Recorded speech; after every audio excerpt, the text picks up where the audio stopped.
नमस्कार।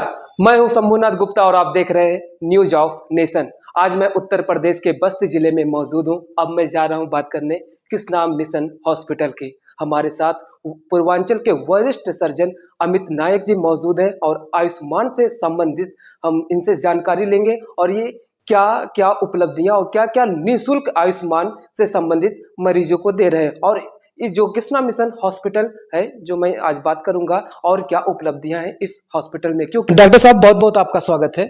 आपके बारे में बहुत चर्चा है बस्ती जनपद में, तो सबसे पहले हमारे दर्शकों को अपना परिचय देते हुए अपनी कार्यशैली बताइएगा। मैं डॉक्टर अमित कुमार नायक हूँ। मैं general surgeon, general laparoscopic surgeon हूँ यहाँ पे कृष्णा मिशन हॉस्पिटल बरगदवा बस्ती में। और हमारे यहाँ जो है आयुष्मान भारत के अंतर्गत बाकी की जो भी भारतीय सरकार की तरफ से जो भी सेवाएं दी जाती हैं, जो भी निःशुल्क सेवाएं दी जाती हैं, सारी सेवाएं दी जाती हैं। आयुष्मान भारत में हमारे यहाँ दूरबीन बीड़ी से पित्त की थैली का ऑपरेशन, अपेंडिक्स का ऑपरेशन, हर्निया का ऑपरेशन, फिस्चुला का, हेमराइड का, फिशर का, ठीक है, ये सारी सुविधाएं हमारे यहाँ जो है निःशुल्क में दी जाती हैं। साथ साथ में जो है आयुष्मान भारत के अंतर्गत हम मरीजों को जो है खाना भी फ्री में देते हैं यहाँ पे, उनका रहना यहाँ पे फ्री है, जाते समय उनकी जो दवाएं होती हैं उनको भी हम फ्री ऑफ कॉस्ट में ही देते हैं। ये सारी सुविधाएं जो है वो आयुष्मान भारत के अंतर्गत ही हैं। इसके साथ में हमारे यहाँ जो हमारे अस्पताल में जो है स्पेशलाइजेशन, यहाँ तक कि हमारे यहाँ सुपर स्पेशलाइजेशन भी ब्रांच है कुछ, जैसे कि यूरो सर्जरी डिपार्टमेंट है, हमारे यहाँ न्यूरो सर्जरी डिपार्टमेंट है, हमारे यहाँ एक दिन डीएम कार्डियो भी आके बैठते हैं। तो ये सारी सुविधाएं हम अपनी अस्पताल की तरफ से यहाँ के लोगों को दे रहे हैं। सर, जो ये आपका कृष्णा मिशन हॉस्पिटल है इसमें आप कार्य कर रहे हैं, विगत कितने दिनों से आप सर कर रहे हैं? मैं पिछले 4 साल से यहाँ पे काम कर रहा हूँ। इस बीच में हमने जो है आयुष्मान भारत के अलावा और भी बहुत ही जटिल से जटिल केसेस किए हैं हम लोगों ने यहाँ पे। हमारे यहाँ एक जो सारे डॉक्टर्स का पैनल है वो एक साथ मिल के काम करता है, इसीलिए हम लोग यहाँ पे जटिल से जटिल ऑपरेशन और जटिल से जटिल बीमारियों का इलाज कर पाते हैं। मरीजों का इलाज क्या वो मरीज संतुष्ट होते हैं? हमारे सारे मरीज अगर संतुष्ट नहीं होते तो हमारे पास इतनी मरीजों की भीड़ नहीं रहती। मरीज हम पे विश्वास करते हैं, हमारे पास आते हैं, हमारे पास ऑपरेशन कराते हैं। महीने का सिर्फ हम जनरल सर्जरी में ही लगभग 70 से 80 ऑपरेशन पर महीने करते हैं। टोटल हमारे यहाँ 200 मरीजों का ऑपरेशन हर महीने लगभग लगभग होता है, गायनी सर्जरी ये सब चीज़ें मिला के।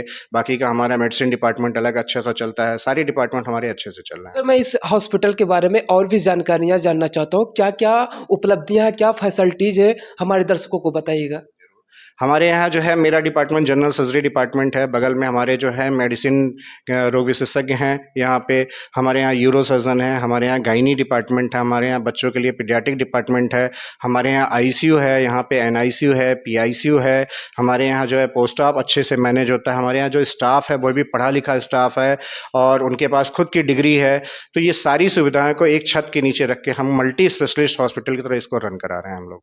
डॉक्टर साहब, हमें सोशल मीडिया से जानकारी मिलेगी, आजकल सबसे ज़्यादा देखा जा रहा है कृमि रोग। आखिर ये क्या है? इस स्थिति में अगर मरीज को ये चपेट में पड़ जाता है मरीज, तो कैसे अपने आप को उससे दूर रखें और क्या इलाज है इसका? पूरा विशेष जानकारी विशेष रूप से हमारे दर्शकों को दीजिए। देखिए, कृमि रोग क्या होता है कि जनरली जो जैसे कि बोला जाता है कि जहाँ पे जैसे इस तरह के जो जानवर पाए जाते हैं जो गंदगी वाले एरिया में रहते हैं, जैसे अक्सर देखिए कि लोगों को पता होता है कि भेड़, बकरी, सुअर, ये सब चीज़ें लोग जो पालते हैं उनके कच्चे मांस खाने की वजह से आंतों में वो इन्फेक्शन होता है और उसकी वजह से क्या है कि मोस्ट कॉमनली जो होता है वो लीवर और लंग्स को इन्वॉल्व करता है। अभी लगभग 15 दिन पहले हम लोगों ने बहुत ही रेयर केस ऑपरेट किया था। मतिपुर निशा करके एक पेशेंट थी जो बांसी के पास के रहने वाली है, ठीक है। उसमें जो है उसके राइट इलियक फोसा में, मतलब बड़ी आंत और छोटी आंत जहाँ पे जुड़ती है वहाँ पे एक बहुत ही बड़ा सा मांस बना के रखा था जिसमें लगभग 1.5 लीटर का जो है पस इकट्ठा था। उसको हाइड्रेटेड सिस्ट कहा जाता है, जो लाख में से कुछ ही लोगों के मरीजों में होता है ऐसा। उस मरीज को लखनऊ मेडिकल कॉलेज में टाइम दिया गया था ऑपरेट करने के लिए, जो पिछले 1 महीने से झेल रही थी। हमारे पास गई, उसको ऑपरेट किया गया है। 3 दिन पहले उस मरीज को हम लोगों ने डिस्चार्ज किया है। मरीज एकदम पूरी तरीके से स्वस्थ है, ठीक है। तो बस इसका कहना है कि आप लोग साफ सुथरा खाना खाइए और अपने आप को सुरक्षित रखिए। सर, जो आप साफ सुथरा खाने की बात कहें, सर किस तरीके से इसको साफ सुथरा करके खाएं, इस पर कुछ हमारे दर्शकों को टिप्स बताइएगा, कैसे सतर्कता बरतें?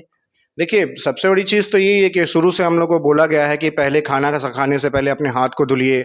जो चीज़ें खा रहे हैं, फल खा रहे हैं, सब्जियाँ खा रहे हैं, इनको भी अच्छे से धुल के उसके बाद पकाया जाए। एक नॉर्मल टेम्परेचर पहले बोला जाता था कि अच्छे से खाना पका होना चाहिए। एक नॉर्मल टेम्परेचर पे खाना पकाइए, पूरी तरीके से पका हुआ खाना खाइए। यही सब चीज़ों का ख़्याल रखना है जो शुरू से हम लोग करते आ रहे हैं, लेकिन आज के टाइम में हम लोग उसको भूल चुके हैं। तो उसी को पुराना फिर से अपनाना है अच्छा हमें। डॉक्टर साहब, अक्सर देखा जाता है सोशल मीडिया हुआ, टीवी हुआ, सर प्रचार आते हैं जैसे खाने के पहले हाथ धोना चाहिए डेटॉल से, तमाम तरह के बताए जाते हैं। क्या उसमें से आपके नज़रिए से कौन-सा डिटर्जेंट इस्तेमाल किया जाए? कोई इस तरह का कोई स्पेसिफिक डिटर्जेंट नहीं होता है, बस वही चीज़ है कि जिससे आपको लगे कि हाँ, वो चीज़ें सुरक्षित हैं, सही है। एंटीसेप्टिक कोई भी चीज़, बीच में जैसे कोरोना काल में होता था कि स्प्रिट से हाथ धुलना चाहिए, बहुत अच्छी चीज़ें थी, ठीक है। लेकिन एक चीज़ है कि अभी तो जो भी नॉर्मल आप जो साबुन यूज़ करते हैं उससे हाथ धुलिए, ठीक है। डिटॉल एक बहुत ही फेमस सी चीज़ होती है कि हाँ, उसको हाथ धुलिए। कोई भी एंटीसेप्टिक कोई भी ऐसा हो जिससे आप अपने हाथ को अच्छे से धुल सकते हैं, आप बस ये धुलिए और उसके बाद ही कोई चीज़ को यूज़ करिए आप। अच्छा डॉक्टर साहब, आपने आयुष्मान से संबंधित हमारे दर्शकों को बताया कि हम फ्री सेवाएँ देते हैं। अगर जिस मरीज़ के पास आयुष्मान कार्ड ना हो, अगर उसके कोई बीमारी हो, अगर वो आपके दरवाजे पर आता है, तो उस स्थिति में आप क्या करेंगे? हमारे यहाँ बहुत सारे ऐसे मरीज आते हैं जिनके पास में जो है आयुष्मान भारत की सुविधा नहीं है, उनके पास कार्ड नहीं है। उन मरीजों का भी हम लोग इलाज करते हैं और सबसे कम रेट में इलाज करते हैं कि हाँ, मरीज को सही करना ही हमारी, उसको सही करके उसके घर पे भेजना ही हमारी जिम्मेदारी है। हमारा पहला प्रयास होता है, ठीक है। जैसा भी मरीज हो हम उसको ऑपरेट करते हैं, उसको सुरक्षित करके उसके घर पे भेजते हैं हम लोग। तो दर्शकों, हमने पूर्वांचल के वरिष्ठ सर्जन डॉक्टर अमित कुमार नाइक जी से बातचीत किया। आपको बेहद पसंद आई होगी। डॉक्टर साहब ने हमें जो जानकारी दिया, तो हम आपसे फिर मिलेंगे एक नए अपडेट के साथ और नए अंदाज के साथ। तब तक के लिए नमस्कार, जय हिंद, जय भारत और आप स्वस्थ रहें। नमस्कार।